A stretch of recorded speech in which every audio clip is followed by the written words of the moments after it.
Bonjour, c'est Guillaume et vous êtes sur la chaîne Astronaute. Aujourd'hui, dernière partie de ma vidéo sur l'autoguidage. Alors vous allez voir comment utiliser PHD2 ainsi que Prism, les réglages que j'ai utilisés dans PHD2 qui sont en fait les réglages par défaut où j'ai apporté quelques modifications par rapport à mon setup, et la différence entre un logiciel que j'utilise très souvent qui est Prism et PHD2 avec les réglages quasiment par défaut.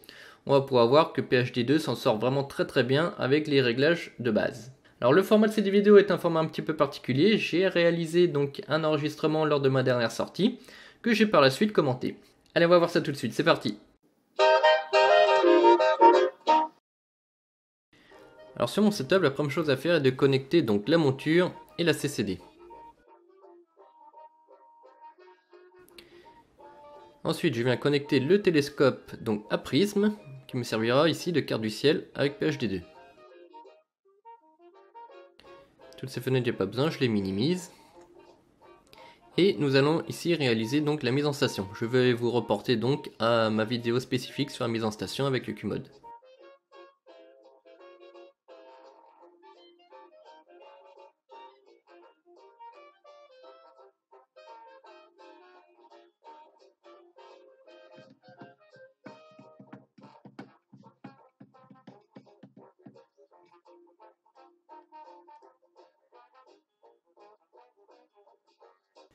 Donc je vais ensuite pointer une étoile qui me servira à la synchronisation. J'en profite donc pour mettre ma caméra à moins 15 degrés.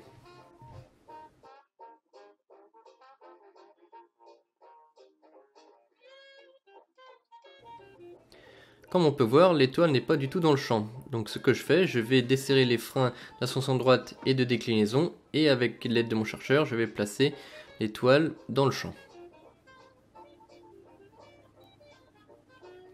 Je relance une pause, et on peut voir que l'étoile est bien dans le champ. On peut voir aussi que la mise au point n'est pas bonne du tout, donc je vais réaliser une mise au point automatique avec Prism.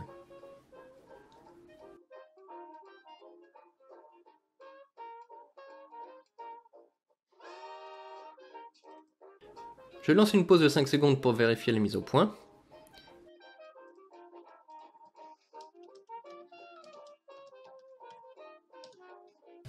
Et je vais synchroniser la position de mon télescope grâce à l'astrométrie.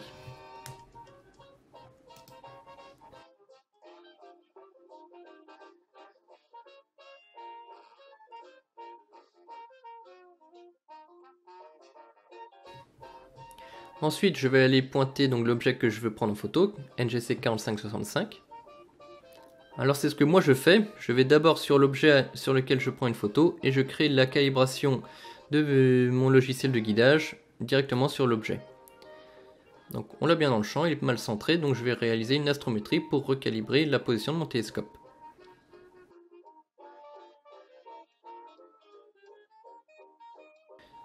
Ceci fait, je peux lancer PHD2. Maintenant vous pouvez observer un petit peu les réglages que j'utilise dans le logiciel pour guider. Bien sûr, ce sont mes réglages, vos réglages seront peut-être différents.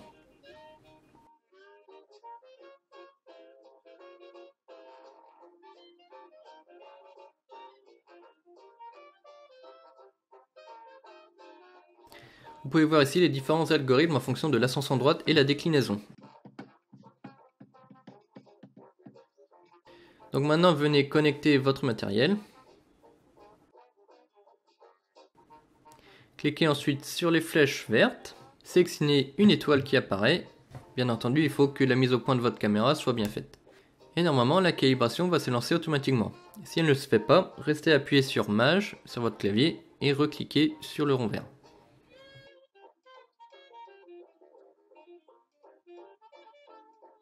Lorsque la calibration est terminée, le guidage se lance automatiquement. J'en profite pour lancer une pause de 180 secondes pour vérifier le bon guidage. On peut observer sur la courbe les différents paramètres qui nous sont offerts. On peut voir que les guidages s'effectuent correctement dans une échelle de plus ou moins 1 arc seconde, ce qui est très bien. On peut bien sûr venir essayer de peaufiner les réglages. Donc voici ma pause de 180 secondes réalisée avec PHD2. On voit que les étoiles restent quand même très correctes.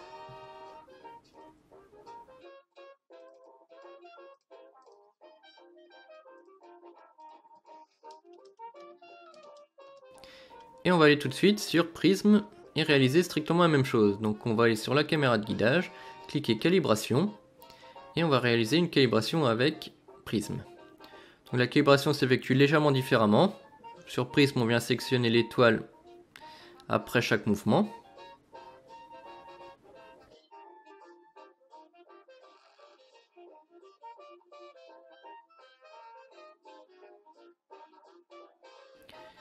Donc voilà, lorsque la calibration est terminée, on peut lancer le guidage.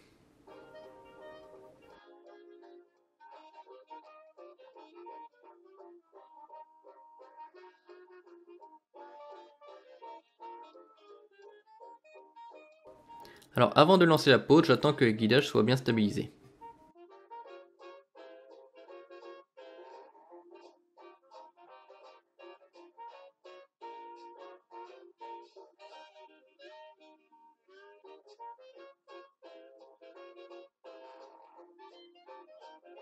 Alors on peut voir que le guidage s'effectue correctement et reste en dessous 1 arc-seconde en moyenne sur la totalité de la pose.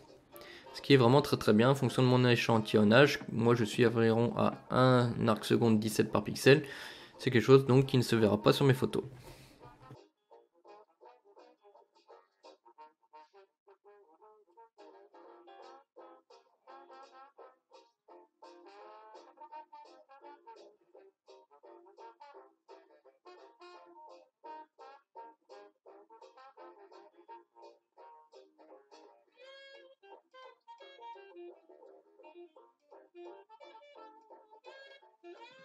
Voilà, cette vidéo est terminée, j'espère qu'elle vous aura servi. Sur ce, je vous souhaite un bon ciel à tous et à bientôt dans une nouvelle vidéo.